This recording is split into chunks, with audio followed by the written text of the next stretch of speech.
Всем доброго времени суток! Вы на канале Жаркий Плейс. Этот ролик является обзором спустя 2 лет пребывания в ней. В нем я покажу и расскажу вам, что из себя представляет Lost Light и стоит ли в него играть на момент снятия ролика. А перед тем, как начать, сразу же назову 3 причины зайти в данную игру. Первое — это игра лутер-шутер. А много ли вы знаете игр в данном жанре?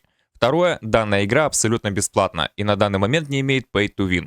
То есть покупать, чтобы выигрывать. Третье, если скачать лаунчер с официального сайта и скачать игру на смартфон с оболочкой Android, то вы сможете использовать один аккаунт на 2 устройствах. Есть еще стимовский клиент, но играть вы тогда сможете только на ПК. Я думаю, что этого будет достаточно для того, чтобы вы попробовали данную игру. А теперь погнали к обзору. Начнем с лора игры. Lost Light, что в переводе означает «потерянный свет», по предыстории это был обычный мир со своими жителями. Но в один из дней произошел выброс феромонов, что уничтожило почти все население. А людям пришлось скрываться в так называемых убежищах. Все, кто смог выжить при выбросе, теперь называют светлячками. Ну типа потерянный свет, а мы и есть тот свет, и тут можно провести аналогию с тем, что мы светлячки являемся тем самым светом, а то, что свет потерян, значит мы являемся потерянными людьми. Сложно, непонятно, но так оно и есть. Также по лору игры есть мародеры, ну куда же без них в разрушенном мире. И торговцы, что помогают нам выжить, а именно Алита, сотрудница компании РК. Эбигейл, дочь босса оружейной компании и член сил безопасности. Аврил, третий агент в зоне блокады, она же человек, который занимается нашим наймом. Хайди, робо-девушка, одержимая машинами, являющаяся инженером и продавцом. Джудас, бывший полицейский, он же каратель и... Трахни его, если пахнет курицей, то давай лизать, если пахнет рыбой, лучше брось эту суку.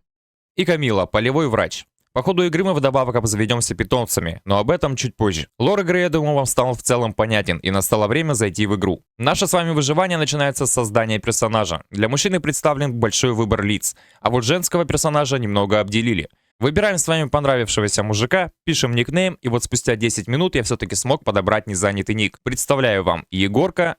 Oh my. Жмем подтвердить и смотрим небольшую касцену. На ней сразу же пробегает крыса, что дает понять, какое комьюнити нас ждет на просторах мира. Далее нам показывают, как все следят друг за другом, и происходит выстрел. Тут еще должно быть обучение, но его почему-то не было. Видимо, потому что этот аккаунт уже был активирован год назад. Но я расскажу вам вкратце. Обучение там длилось 1 минуту. Нам показывали, какие кнопки нажимать, чтобы бегать, и как хилиться. На этом как бы все. Ну а мы с вами появились в убежище. И сразу же нам показывают, что до вайпа осталось 77 дней. Это значит, что по истечению времени мы с вами потеряем все, что сможем накопить на аккаунте за это время. Но, если нажать на этот значок, то перед вами появится раздел, где есть антитела и сыворотка. И если вы соберете 3 сыворотки и все люди на сервере смогут собрать 100% антител, то ваш аккаунт не потеряет ничего из лута. Сыворотки можно найти в рейде, купить у торговца, купить за донат, получить в боевом пропуске или же за выполнение квестов в ивенте. Антитела же спавнятся абсолютно везде. Так что собрать все это не составит труда. Ну и раз уж мы начали с интерфейса, то сразу же пробежимся по нему. Следующий значок — это донат-приколы в виде рулеток. Далее вкладка покупки премиума. Следующий раздел связан с ивентами, и к нему вернемся позже. Далее ящик убежища, и на него даже не стоит обращать внимание, так как он нужен тем, кто не соберет 3 сыворотки. В него в таком случае можно положить несколько предметов, чтобы их сохранить. Следующее — это магазин со скинами. И завершает это все таблица рейтинга среди игроков на сервере. Снизу у нас с вами есть мировой чат. Поиск напарников на рейд, друзья и почта, также значок дома, который переносит вас на склад. Далее значок для разблокировки найденных предметов, значок использования эмоций, и лапка дает возможность взаимодействовать с питомцем. Слева нам показана оценка всего нашего имущества, NPC, что дают нам задания, и персонализация, а также ваше рейдовое звание. При нажатии на иконку вы можете посмотреть статистику, достижения, историю рейдов, пассивные навыки и настроить визитку, которая будет отображаться при входе в рейд. Настало время перейти к самой игре. Видим, что NPC с ником Хайди дала нам задание найти и улучшить дульный тормоз. Но если встать с табуретки, то мы видим зеленую полосу, которая показывает путь до электрощитка. Сдаем предметы, ждем, и вуаля, нам больше не нужно напрягать глаза. Даже собака в темноте не знала, куда идет. Жмем получить награду, забираем деньги и опыт. Выполняем еще один квест, после чего Хайди дает задание отправиться в рейд за прицелом. Принимаем задание, и прежде чем отправиться в рейд, разберемся, кто есть кто. Первое. Мы светлячки. Главные персонажи мира. За них мы играем 95% всего игрового времени. Второе. Мародеры. Они же марики, они же сука, я думал это бот. За ним мы проведем те самые 5%. Играя за мародера, вы получите снарягу от игры сразу же. А челоботы и боты не будут вас атаковать. За исключением боссов, они словно по запаху определяют, кто вы на самом деле. После выхода с рейда, все, что вы сможете вынести за мародера, нужно будет либо перенести на склад, либо продать, так как предметы с него при простом выходе в убежище пропадут. Третье. Агенты. На данный момент это просто разновидность светлячков. И если вы любитель потеребонькать на реалистичных персонажей, а не вот эти ваши аниме-скины, то этот персонаж создан именно для вас. Но прошу отметить, то, что этого персонажа сейчас можно получить либо с рулетки, либо купив за донат. Четвертое. Челоботы. Это искусственный интеллект с разумом камня под видом настоящих игроков. За них мы, соответственно, играть не можем. Пятое — это боссы, а именно Рэймонд со своей свитой, Лайонс, он же Кустадрот, или как любят говорить танкисты, ходячая арта. И мини-боссы в виде газового солдата, отряда рысь и бомжа в капюшоне. А теперь к рейду. Нажимаем подготовка к УП, выбираем, кем мы пойдем, светлячок или мародер. Но в данном случае мы пойдем за светлячка. Надеваем все, что у нас есть, нажимаем подтвердить, и перед нами открывается карта с локациями. А именно фабрика Баф, гора Акияма, ветреная гавань,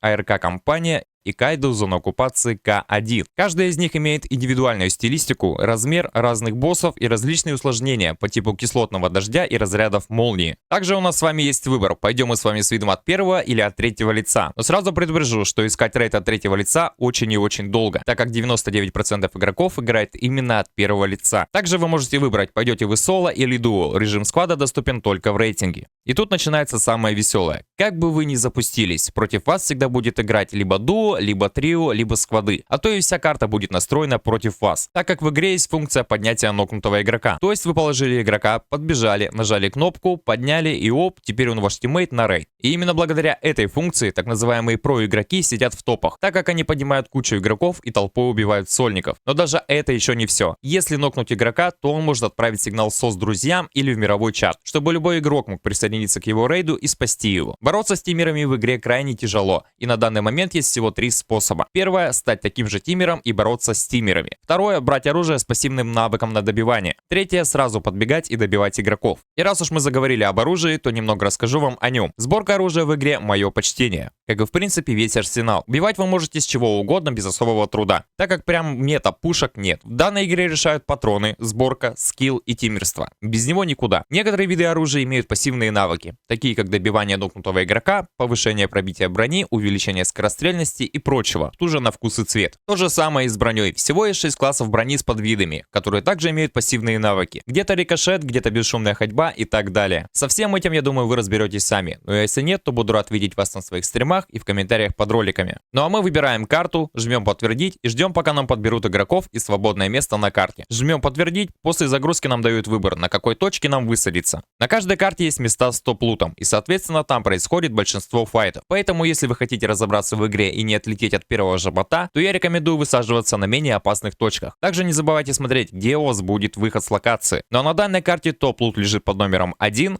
средний лут под номером 5 и 3, поэтому выбираем тройку, и вот мы в рейде. Сразу при заходе в рейд я словил баг со звуком. Он просто пропал. Баги, к слову, здесь не самое редкое явление. Сразу за углом встречаем челобота. Это определяется его поведением. Убиваем его, лутаем все, что можно, и понимаем, что наш верный друг по имени Рекс бегает рядом с нами. Открываем инвентарь и скрываем его. За дверью мы встречаем первого игрока. -1. Юху. Лутаем и бежим. Он же, в свою очередь, использовал устрашение Аврил. Но вы спросите, что же за Аврил? Это же вроде персонаж. А я вам отвечу, хух там плавал. Та самая элита разработала контейнер под названием устрашение Аврил. И если его купить или получить за ежедневные задания, она даст возможность вам вернуться в рейд еще 2 раза. Либо за бесплатно, но только с пистолетом, или за определенную сумму, но уже с неплохим лутом, чтобы вы могли вернуться и наказать обидчика. Бежим с вами по зеленой полосе, находим прицел и выходим с рейда. Вот она, наша первая победа, пусть и небольшая, но победа. Переносим все на склад и получаем награду. Торговка Хайди не хочет отпускать нас просто так и дает следующее задание. Его мы сразу же выполняем и берем следующее. В задании сказано, что нам нужно подобрать АКС-74Н на горе Акияма. А это значит, что нам открылась новая локация. Выходим из раздела с торговцами и заходим на склад. Там нас с вами ждет модуль детекции признаков жизни. Разблокируем. Переходим в тактические очки. Я сразу вас предупрежу о том, что в игре есть 2 типа модулей.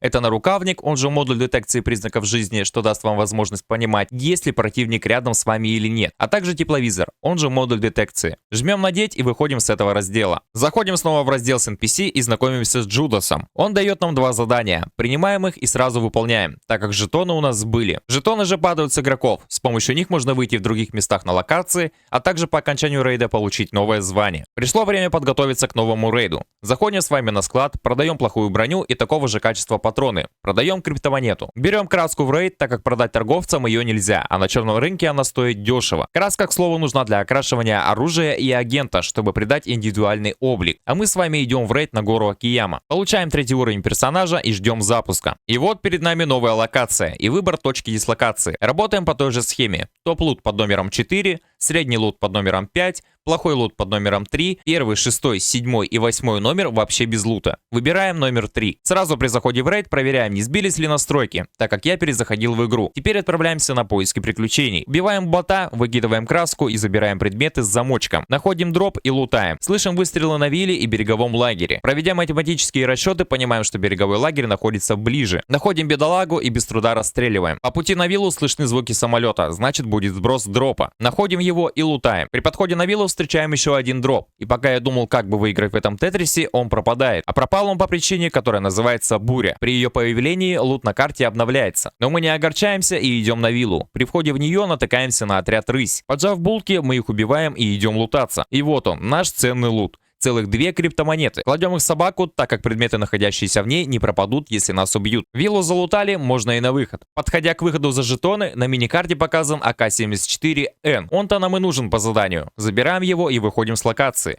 Налутали мы с вами на 3 миллиона, что довольно неплохо. После входа в убежище нам становится доступна новая локация. Нажимаем на архив и разблокируем предметы, чтобы их можно было покупать в магазине Хайди. Далее заходим в список заданий, получаем награду и принимаем следующее задание. Также переходим на вкладку Саврил и забираем награды. После этого заходим в профиль, нажимаем на достижение и получаем награду. И после этого наш аккаунт достигает 5-й уровень. Нам становятся доступны почти все функции игры, кроме черного рынка и арсенала. И теперь мы можем делать все, что угодно. Игра не обязует нас выполнять задания или ходить на определенные локации, но при выполнении заданий вы получаете намного больше опыта. А мы с вами переходим в события и забираем награды.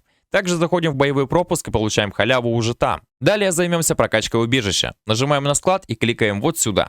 Даем лом и ждем. 3-й уровень склада получен. Повторяем то же самое с оружейным столом. И пока идет улучшение, я расскажу вам, что такое медблок. При нажатии на раздел медблока нам показывается состояние персонажа. Но наше внимание должно быть только на показатели иммунитета. Чем выше уровень медблока, тем больше у вас иммунитета. Чем больше иммунитета, тем больше каток в день вы сможете сыграть. Если же он упадет до нуля, то вам придется либо потратить игровую валюту и докупить иммунку, либо ждать. Иммунитет тратится с каждой каткой. Следуя логике, чем чаще вы будете проигрывать, тем меньше иммунитета у вас будет. Все, что нам остается рассмотреть, так это магазин, механику питомцев и верстак. Начнем с магазина. Нажимаем на него и выбираем магазин наемника. В нем тратится валюта, которую вы можете получить в рейтинге. К слову, в рейтинг я не играю, так как для меня он скучен. Если вам интересно узнать, что это такое, то на канале уже есть ролик о нем. Далее раздел контрабанда. В нем все, кроме первой вкладки, сделано для донатеров и обладателей премиума. Скидки, акции, покупка патронов, ящиков, краски и так далее. Также там можно прикупить сыворотку. Все то же самое вы можете купить и в следующем магазине, но уже за игровую валюту, а именно в магазине Хайди. Теперь перейдем к питомцам. Ролик о них тоже уже есть на канале.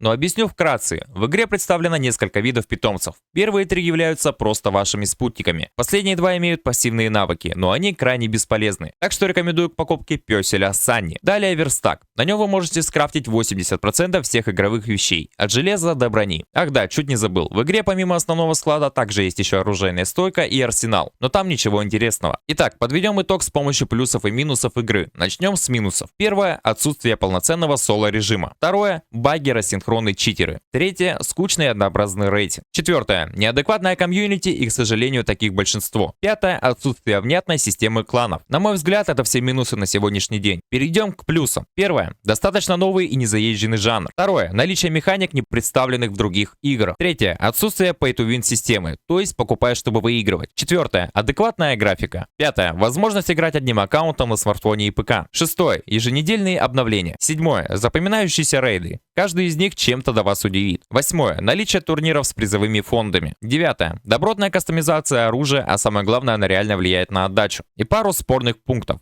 Первое — пассивные навыки брони и оружия, так как вроде это и круто, а вроде и бесит. Второе — возможность поднятия игрока с последующим объединением в команду. Третье — на главном персонаже не отображается броня. Для меня это не минус, а скорее плюс, но я знаю, что многие любят передернуть на броню, поэтому оставлю это в спорных пунктах. Ну и на этом, я думаю, все. Вроде бы я смог показать и рассказать вам, что из себя представляет игра, и решать, конечно же, вам, играть в данную игру или нет. На мой взгляд, хотя бы попробовать сбегать свой первый рейд нужно, хотя бы для составления личного мнения. Ну а с тобой был Жаркий, это обзор на Lost Light. Вступай в беседу по игре, пиши свой комментарий под роликом. Там же, кстати, будет ссылка на скачивание лаунчера. Но я напомню, что игра есть также в Steam. Приходи ко мне на стрим и всем пока.